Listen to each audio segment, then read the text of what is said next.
The film I've chosen to analyse is a documentary called Stories We Tell, directed and created by Sarah Polley in 2012 and was originally produced in Canada. The focus of the documentary is Polly discovering that she is not her father's daughter by blood and her mother had an affair. It wasn't until Polly was a young adult that the family alongside her discovered that she was not genetically related to her father after her mother passed away in 1990.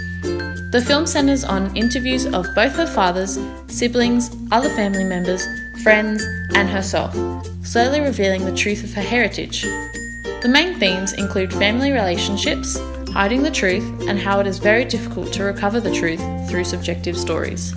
Approach and structure. The documentary communicates ideas through interviews and events, which in turn is driven by the stories and how they are portrayed through interview footage, photos, and recreations. The general perspective of the documentary is how everything is subjective due to human nature and behaviour, which demonstrates how people can all tell the same story differently because of the varying perspectives and information. This voice of the film represents Polly's explicit perspective on the situation and her character. Polly utilises the question of her birth father to unfold the story of the film, which allows for people involved in the events to slowly reveal what truly occurred between her mother and two fathers. The beginning of the film reveals how stories are all told differently and how the truth is subjective. The stories of each individual starts to create a communal narrative as all the pieces begin to fall into place. Therefore, the end of the documentary involves resolving her heritage, and the audience gains insight into who her genetic father is, thus portraying where Polly is now in relationship to her two fathers and how she has accepted it. Creative and technical strategies. Visual.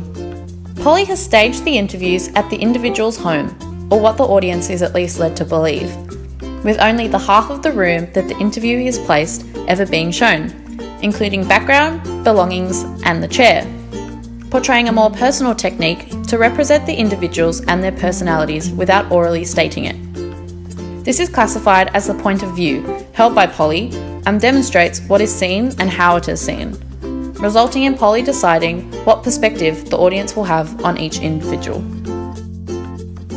Oral.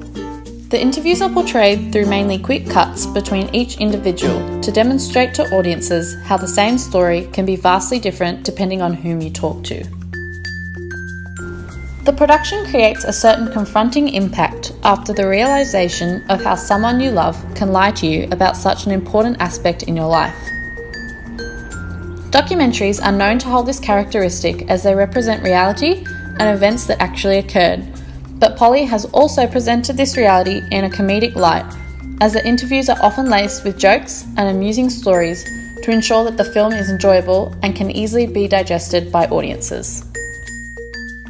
The editing of the film reveals multiple character point of view and represents the perspective of the individuals and their stories through incorporating the images, recreations, and footage.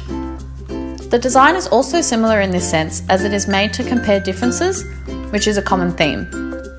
The sound is utilised to demonstrate the memories of each individual through the stories they are telling. I chose to analyse this film as it is quite similar to my own film in approach, i.e. interview settings, camera angles, and the inclusion of items, for example photographs, as well as the theme of how the truth can be subjective.